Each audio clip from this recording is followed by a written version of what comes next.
The magic of television. Hi, everybody. Happy New Year. This is Andrew Champagne.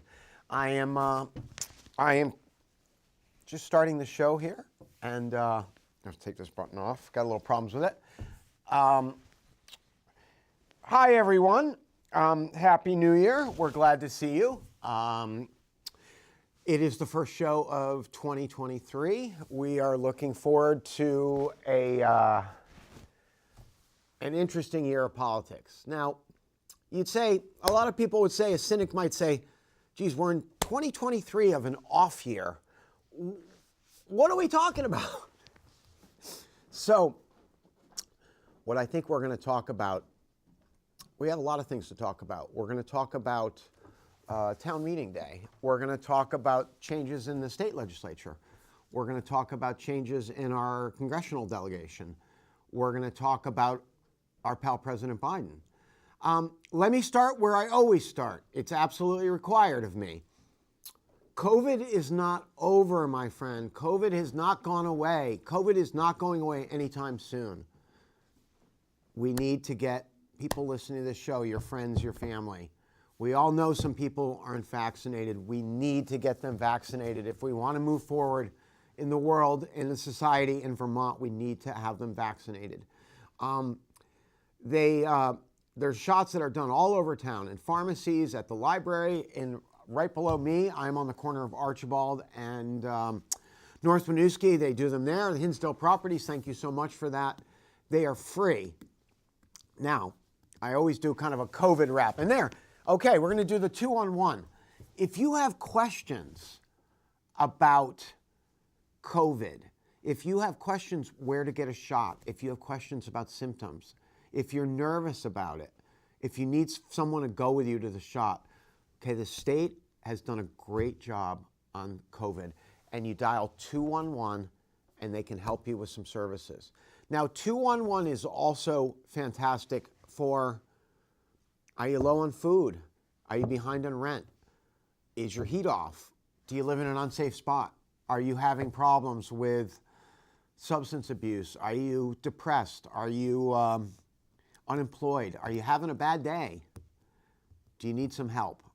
Are you on probation or parole? Do you need some social services? We are here to help you. You know, we're a very small state. We have 700,000 people, and we have so many great social workers here. So that number 211 is for anyone, hey, having a rough time. We all know how that is. January in Vermont is not easy. Anybody knows that, unless you're working in Stowe or something, in the gold towns. But in north end of Burlington, it's hard. It's gritty, it's cold, there's no money.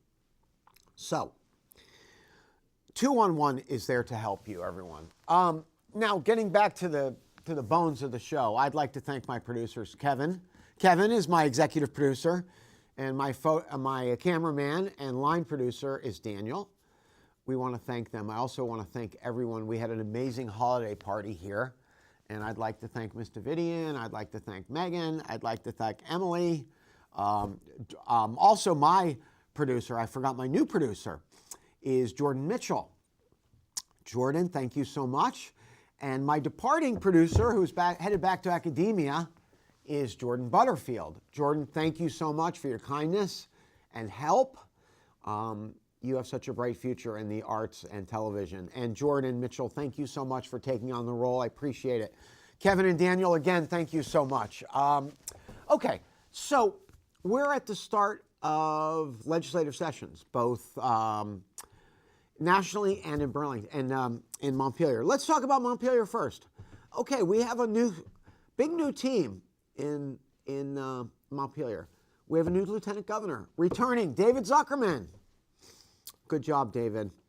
You ran a good campaign, ran a good primary. You care a lot about Vermont. I think you're going to do a great job. There he is. Now, he cut his ponytail and donated it for Locks for Love, I think it's called, which makes wigs for people who've had cancer or their hair's falling out. So thank you, David. I appreciate it. You're always for the people, man. We also have a new Secretary of State, Miss Sarah Copeland-Hansis. I think we have a picture of her. I'm hoping so. And And also, she was a longtime House leader, House Majority Leader. There she is. Excellent, Sarah. You moved up to the big time. You're Secretary of State. Now, we must say goodbye to our outstanding Jim Condos, who was Secretary of State for 10 years and really did a great job, and a personal friend of mine. I'd like to thank him for all his help and kindness. Okay, also, departing Attorney General. We have a new Attorney General, Miss Charity Clark. Charity, thank you for your good work. I think we have a picture of you up there somewhere. And okay, and again, let me think here. We also have a new state treasurer, my good buddy, Mike Pichek. So the Democrats have managed to hold these offices. We have big majorities in the Senate and the House. And also all our cabinet, not our cabinet, all our elected sub-officers are Democrats. David, he is a PD, but that's okay, semantics. So what are we doing here we've got this Republican governor who's just entered his fourth term. And he seems to have a mandate, but he doesn't seem to use it. And I don't quite understand that. Governor Scott is enormously popular. There he is. He's a good fellow. He's demolished our last four Democratic hopefuls. He's the most popular politician, he and Senator Sanders. We'll talk about Bernie in a minute. But if Governor Scott's just fiddling around with his cable someday, having a beer, watching TV, sir, you've been elected 4 times with big mandates, big numbers. And I would like, if I had 5 minutes with you, is I need your help on the opiate epidemic. It's really terrible in Burlington. It's so sad to see. I've been reading these articles in the New York Times that, there he is. Okay, not too much because he's a Democrat. He's not a Democrat. Phil, you're a good man, and I thank you for your service. But I've been reading these tragic articles about what is being put in these bags of street dope that are coming to cities and coming to Burlington. And it's fentanyl, it's actually veterinarian animal tranquilizer. And people are injecting that, and it has so many bad characteristics. It gives them abscesses and bumps and pusses and open sores. It leads to blackouts, it leads to death. And it's jail, institution, or death with that situation. Governor Scott, I need more money. We need more help. We need more people. We need more social workers. There's a lot of people spending the night outside tonight in Burlington, in this very neighborhood. I believe that this is classified as the poorest neighborhood in Vermont. Now, I think it might be the richest in terms of cultural and fun and great stuff, but it's the poorest. And with that comes a lot of social ills. Alcoholism, drug abuse, incarceration, just tough issues. And, I was really thinking about that today. I was walking around Burlington, and I saw some people that are really having a hard time, and I feel sorry for them. And I wouldn't wish anyone sleeping outside tonight. So if you can help someone, if you can take someone to an AA meeting, an NA meeting, if they can call 211. It seems like I'm moving around from politics to social services today, but I think that they're kind of, they're as one. So, Governor Scott, if I had 2 minutes of your time, sir, and you were sitting right here, I would say, as I said, you have a huge mandate. What can we do? Okay, a couple things I see. I see more people dying than being born in Vermont, which is a terrible problem anywhere. I see our North Country really in economic distress. Newport, Derby, Lowell, that whole Johnson, all the way up, that 60 miles, I've always noticed is so economically banged up. And we don't see any young people there. We don't see any young people in a lot of our rural counties. I was just in Orange County, and I've been traveling through there for 25 years, and it looks the same. And I don't see any young people. And without young people, you don't move forward. Okay, moving on. Governor Scott, we can get rid of that picture. Let's talk about the speaker, Jill Krowinski. Do we have a picture of her? I hope so. She is fantastic. So my point is, the governor has a mandate. He doesn't refuses to use it. Always seems concerned about taxes. You know, things cost money these days. And there she is. Speaker Kowinski, you are doing a great job, and you're also in my ward, Ward 2. So think the world of her. She really cares about people. She really cares about Burlington. She really cares about Vermont. So there's our Speaker of the House, Joe Kowinski. So I hope they have a productive session. It's an off-year session, so we'll see if some heavy lifting gets done. In an election year, there's more populist points to be made. So maybe the real heavy lifting is being done in this session. Okay, headed towards Washington, 400 miles away from here, 450, I think. We had some changes. Senator Leahy is no longer senator. Boy, it's hard to say that. He's been my senator. There he is. I think the world of him. Thank you, Senator Leahy. I appreciate you. All your fantastic work. We have a new U.S. Senator, and his name is Peter Welch. He's U.S. Senator. Congratulations, Peter. You sure done a great job. I was privileged to work on your campaign. And also, we have the first time a woman has represented us in Washington, former President Pro Tem of the State Senate, Becca Balint. Looks like a picture of her on the State House lawn there, too. Well, Becca, you ran a fantastic campaign, and we'd like to thank you. Good luck. We saw what a debacle that was in Washington with the Republicans. They're very unorganized. They really don't care about the country. They just care about their gerrymandering and keeping their agenda, their pro-Trump agenda. Now, President Trump has been sued, I believe, over 700 times and is facing multiple indictments. If he is mentioned as a candidate for the Republican nomination, then I really fear for this country. The ignorance of this country scares me sometimes. President Biden is going to run again. He's going to run and win. He and Kamala will be on the ballot together. Can I get a picture of my guy there, Mr. Biden? How about that? He's my favorite. I was glad to be a delegate for him, and I think the world of him. President Biden is doing a great job. I think last year was a fantastic year for him. You know, we saw in the midterms, historically, a sitting president really has a tough time in the midterms. And, you know, we didn't. We held the Senate. We're at 51. Boy, I know it's tough. And we lost the House. We know with the Republican gerrymandering that was going to happen. But the president is looking strong. And I think that he is going to run again. I think it's going to be the same team. And do we have Dr. Jill up there? There's his partner. I love her. I think she's fantastic. Okay. I'm trying to look at the monitor here. All right. And, okay, there's Dr. Jill Biden. That's a great picture, too. On the campaign trail, that is her. She is a good partner for the president. And we're lucky to have her. We're also lucky to have Kamala. And the second gentleman, Mr. Imhoff. Oh, there she is. Okay. Doing a good job as VP. We see Mr. Biden is not afraid to jump on the big issues. He's in Mexico City as I speak. Please keep him safe down there, Secret Service, okay?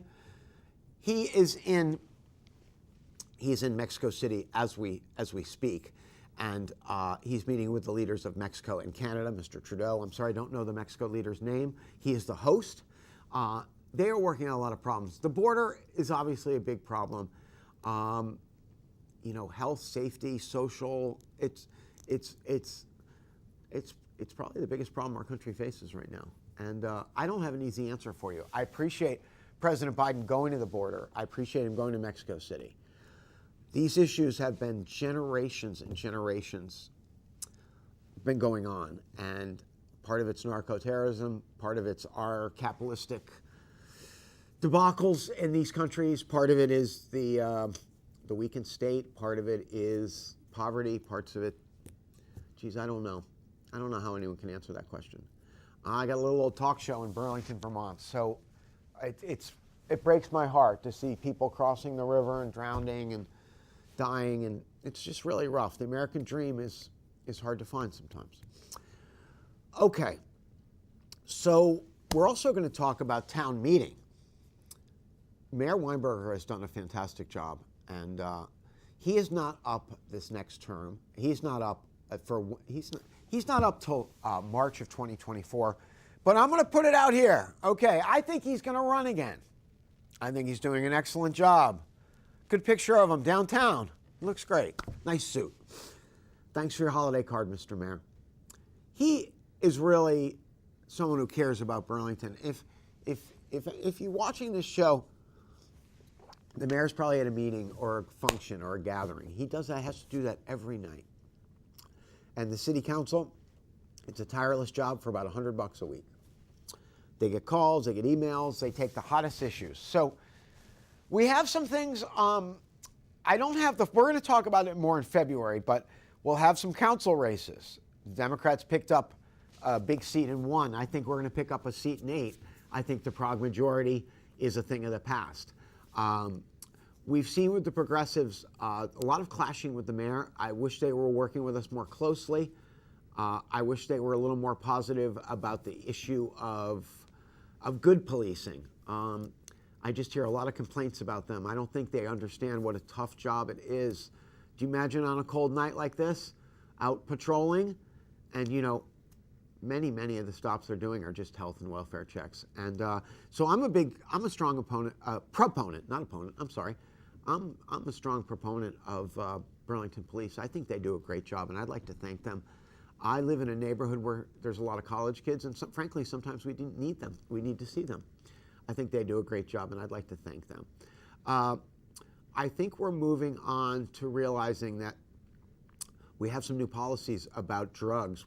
Marijuana, I can go to the store and buy it in Vermont. Isn't that amazing? It's great. The dispensaries are off to a good start, and it's about time. So we'll see what's happening. We're starting to realize that you can't jail your way out of a drug situation, and we're going to have some creative ways to move through this, but it's really a tragedy. It's kind of one of the, I've noticed I've come back to it like 3 times, so obviously it's on my mind. All right, I think we have about 13 minutes left. We are going to talk about what we see in this country with the Republicans and the Democrats.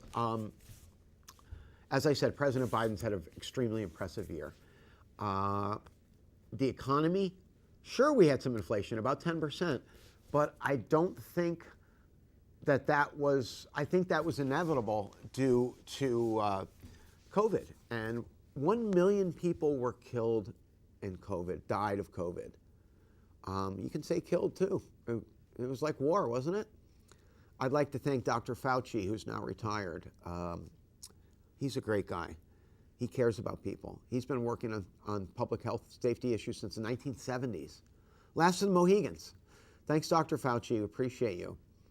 But as we go into this election year, it looks like the Republicans, I'd have to say I think the nominee now will be, will be Governor DeSantis. When he first was elected governor, he had a tough opponent. He won by 33,000 votes.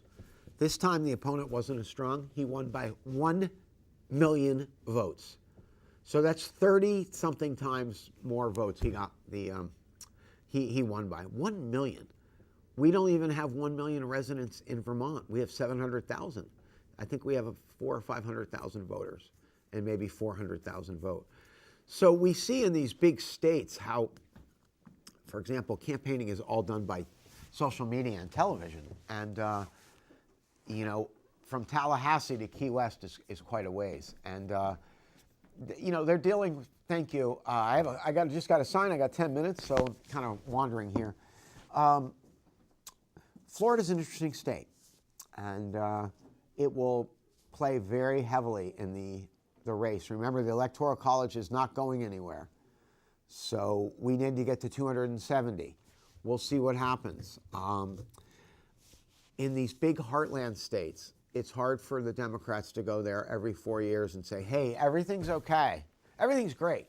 It's not. in Akron and Youngstown and Toledo and Cleveland and Cincinnati, things aren't great.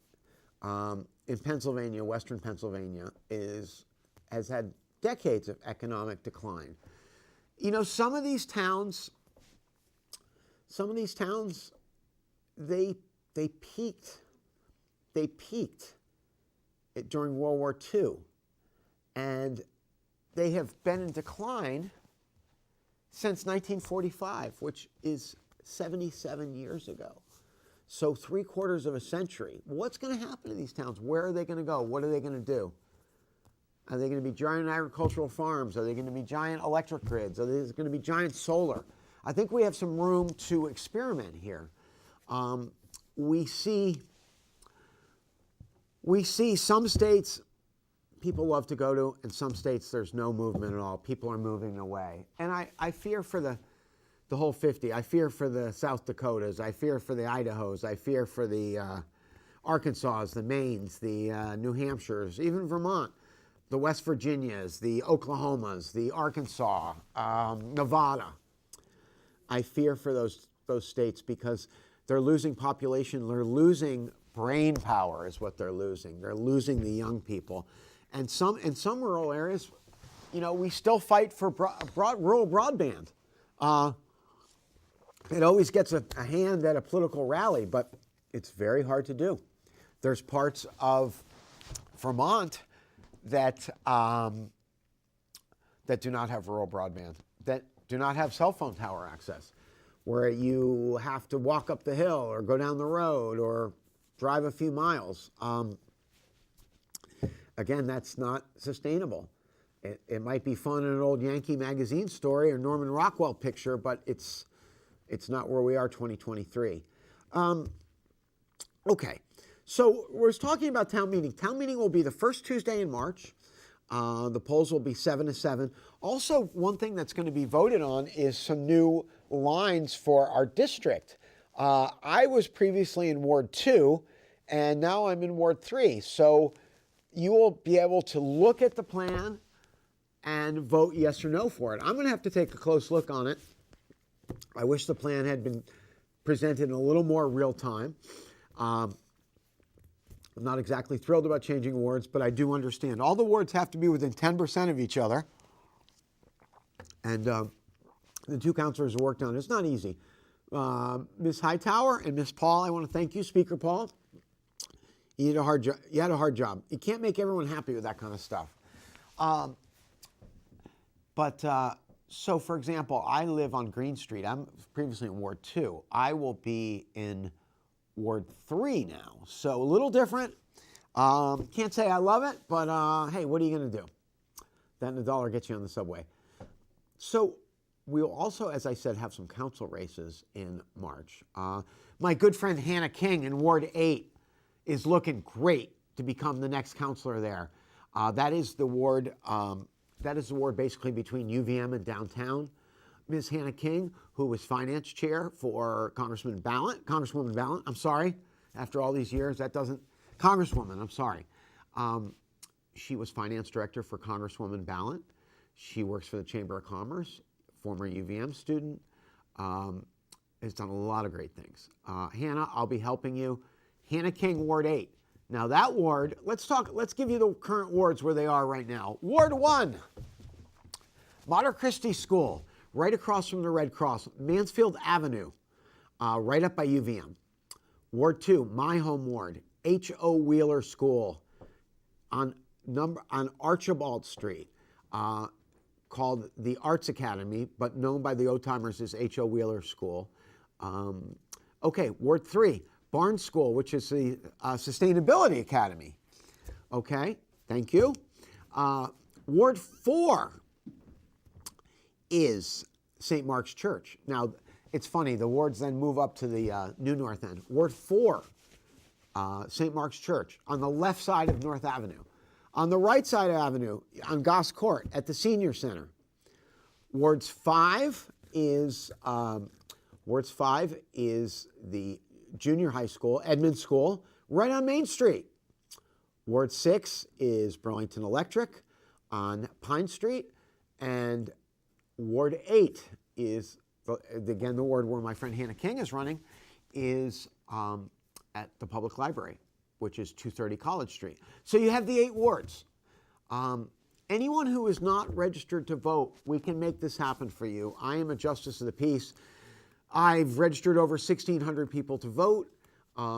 Just give me a call. You can give me a call at 802-540-0717. That's 802-540-0717. Okay, so I have about, 5 minutes left. So, okay, again, the council races are going to be very important. We need to get a Democratic majority on the council that is in sync with our mayor that has been elected 4 times in all 8 of these wards. I know what the progs are against. I just sometimes don't know what they're for. I need them to work more closely with the mayor. Okay, so Councilor Bergman, Councilor Freeman, Councilor McGee. Let's see, who am I missing here? Councilor Hightower. I need you all to try to work together. Now is the time to come to some common solutions. We really are in a public health crisis about the opiate war, though.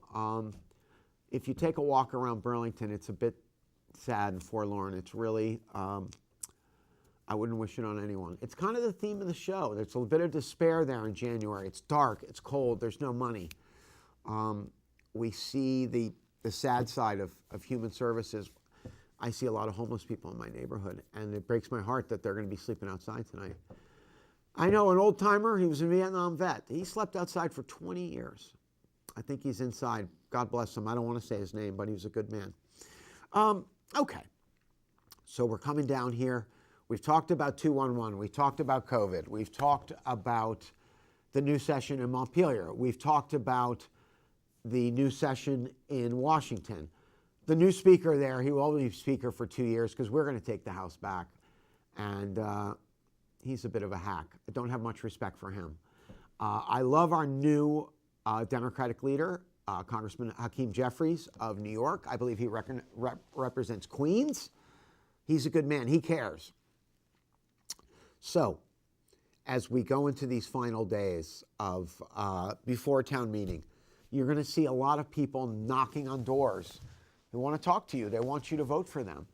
Welcome them in. Make a cup of coffee. It's cold out there. It's no fun knocking doors tonight.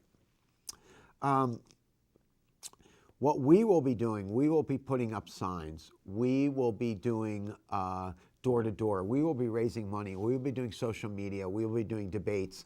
These are we're working on issues. The Democrats work on issues. The Republicans work on headlines and half-truths.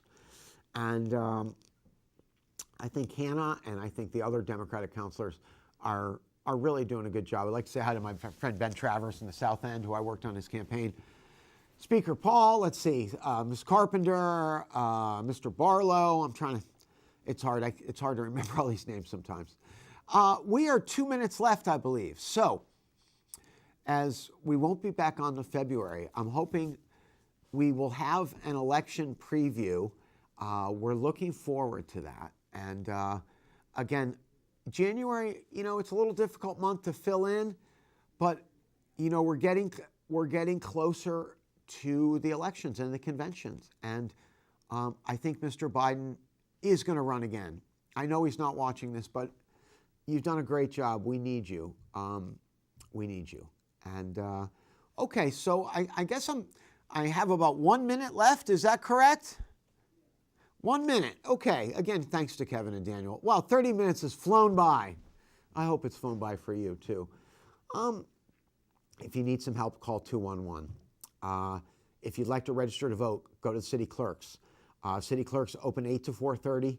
City Hall, Burlington. You can give me a call, 802-540-0717. Try to help a friend. Be kind.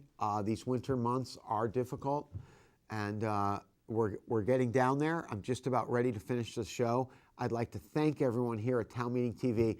Of course, Town Meeting TV will have the most up-to-date coverage of Town Meeting Day. And just a little secret, Town Meeting Day is my favorite day of the year. So I'm just about finished. My time is up.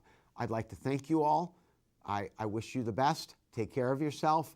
Get vaccinated. Stay healthy. stay involved in politics, read up on these campaigns, talk to the candidates. We'll see you soon. We'll see you at the polls. I will see you 1 month from now in early February. And again, thank you so much. Have a great night.